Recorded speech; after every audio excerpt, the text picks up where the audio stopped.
mois perçu comme le mois le plus long et le plus difficile de l'année. Le mois de janvier finit les fêtes. C'est le calme à plat, surtout pour le budget. La crue de la Seine de 1910 atteignant une hauteur de 8,62 m à l'échelle de Paris, pont d'Austerlitz est la plus haute crue du XXe siècle et la deuxième dans l'histoire de Paris. Nous reviendrons sur cette sortie du fleuve de son lit dans ce journal. Bonsoir et bienvenue dans le 19h. Le mois de janvier, mois le plus long de l'année, oui, diront ceux qui ont tout dépensé pendant les fêtes de fin d'année. Pourtant, le mois de janvier dure 31 jours, tout comme le mois de mars, à mai, juillet, etc. Pourquoi donc le mois de janvier semble-t-il tant s'éterniser tous les ans pour certains? Dangui Dangui a posé la question aux populations. Gérant de cabine, non loin de l'église Saint-Jean à Cocody, Oumar Ouattara, par ailleurs étudiant, vit le mois de janvier un peu comme un cauchemar. Franchement, le mois de janvier est difficile pour nous, surtout les commerçants. D'abord, les clients se font rares, mais quand ils viennent aussi, ils prennent à crédit. C'est difficile même. Où tu parles actuellement, il y a des soucis. Moi-même, je me demande même comment combler beaucoup de choses. Parce que le loyer, bon, les études aussi universitaires, il faut s'inscrire. On ne sait pas comment on va faire pour s'en sortir, mais en tout cas, comme on est des garçons, voilà, on va mourir garçon. Oumar n'est pas le seul dans ce cas.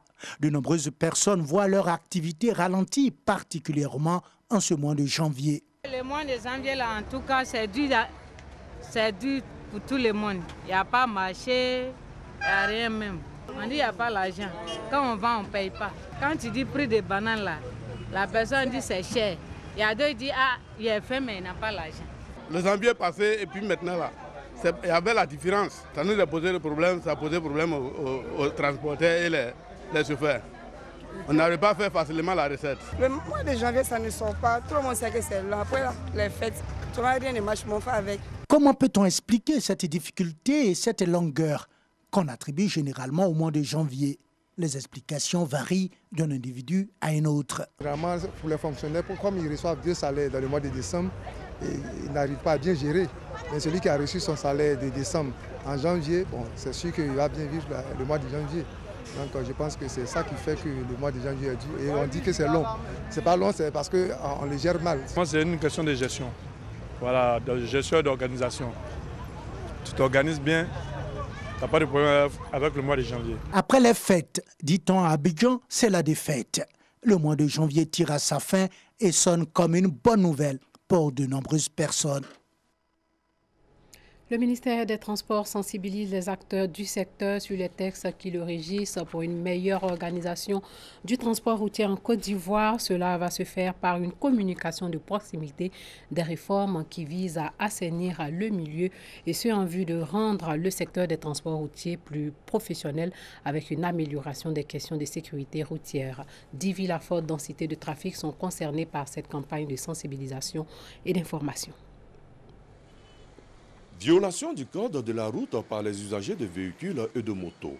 Surcharge de passagers et de marchandises pour les transporteurs. Vétusté des véhicules de transport.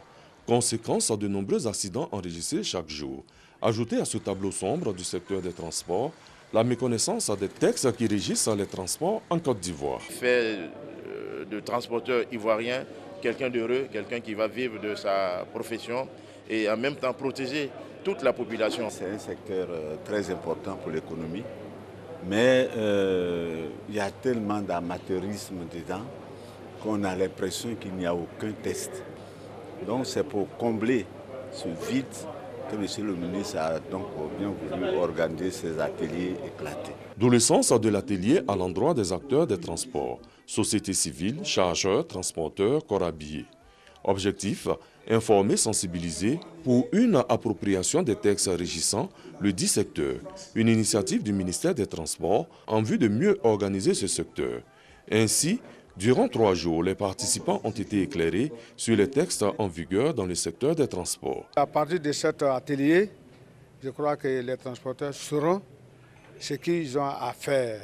Et ce que nous ne savions pas auparavant, c'est que le ministère du Transport avait des documents de réglementation sur le transport, notamment l'obtention de la carte de transport et l'exercice du fonctionnement du transport. Les responsables dans le milieu des transports entendent prendre le relais du ministère afin de mieux mener la sensibilisation dans les gares. Hier, 28 janvier, c'était la journée mondiale contre la lèpre, une maladie infectieuse qui touche les nerfs, la peau et les muqueuses. Madagascar fait partie des 15 pays au monde les plus touchés par cette maladie, avec 2000 nouveaux cas par an. Prise à temps, la maladie se soigne, mais la stigmatisation reste un frein à l'accès aux soins. Le reportage de l'un de nos confrères de l'AFP. Arsou est arrivé dans ce centre de prise en charge de la lèpre à Fianarantsoa il y a 2 ans. Depuis, cette patiente malgache ne reçoit aucune visite de sa famille. Après la mort de ses parents, ses frères et sœurs l'ont chassée de leur maison. Ce qui m'a le plus dérangé, ce n'est pas la maladie, mais c'est le fait qu'ils m'ont rejetée. C'est un mélange de honte, d'incompréhension et de peur.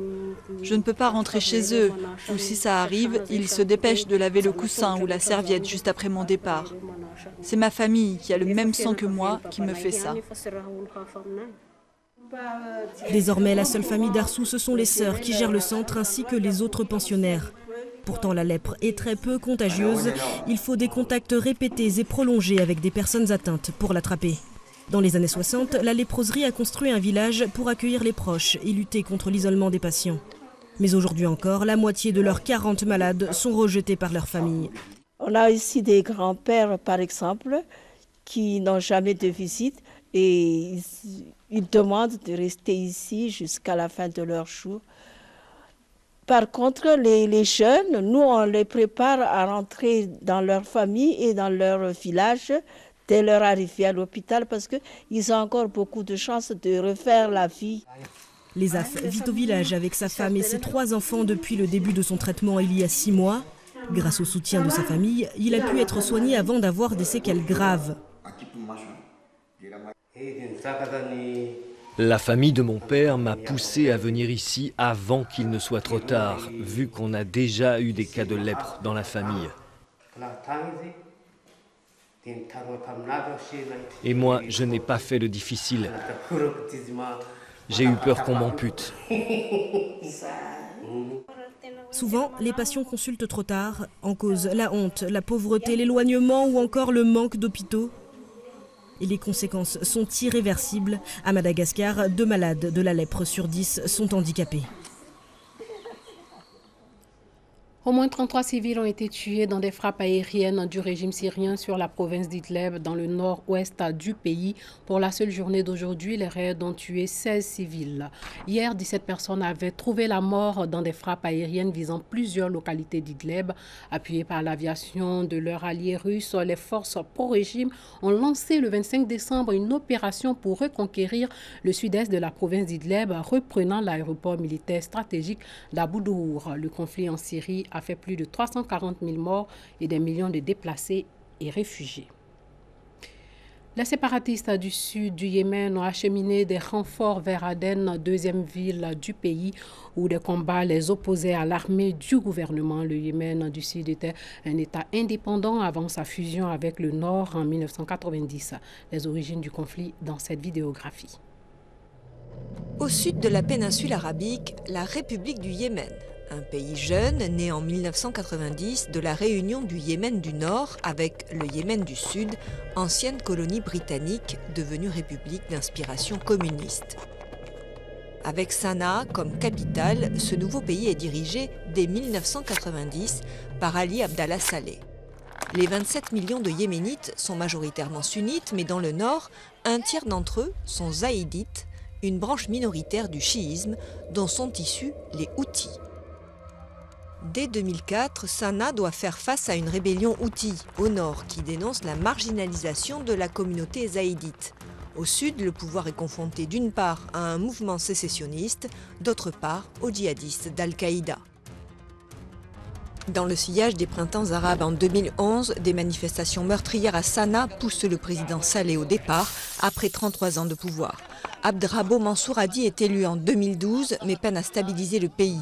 En 2014, la rébellion Houthi, soutenue par l'Iran, prend le contrôle de Sanaa, puis lance une offensive vers Aden. Le président Hadi s'exile chez son allié, le roi d'Arabie Saoudite.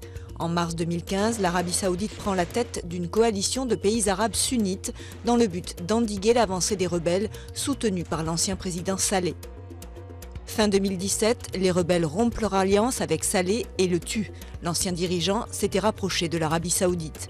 Aussitôt, le président Hadi lance une opération pour reprendre Sanaa, contrôlée par les rebelles houthis. On déplore des milliers de civils tués et blessés, avec 8,4 millions de personnes au bord de la famine et une épidémie de choléra. C'est la pire crise humanitaire au monde, selon l'ONU. Sachez que la coalition arabe appelle le gouvernement à examiner les demandes séparatistes. En Islande, depuis le 1er janvier sur l'île volcanique, la loi oblige les entreprises publiques et privées de plus de 25 salariés à prouver après audit qu'à travail égal, hommes et femmes perçoivent la même rémunération. Landbanking, la plus grande banque irlandaise, a démarré le processus en vue d'obtenir un certificat valable à 3 ans. Place à l'éphéméride du 20 au 29 janvier 1910, à Paris connaît une crue d'une grande ampleur. Les conditions météo à l'origine de cette crue se sont mises en place dès l'automne 1909. La fin d'année très humide a été suivie par des pluies très importantes durant une vingtaine de jours en janvier. Le 28 janvier, après 12 jours de montée continue, le niveau de la Seine atteint 8,62 mètres au pont d'Austerlitz, soit 6 mètres au-dessus de la cote d'alerte. Seine 2010, souvent qualifiée de crue centennale, est le plus important débordement connu de la Seine après celui de 1658.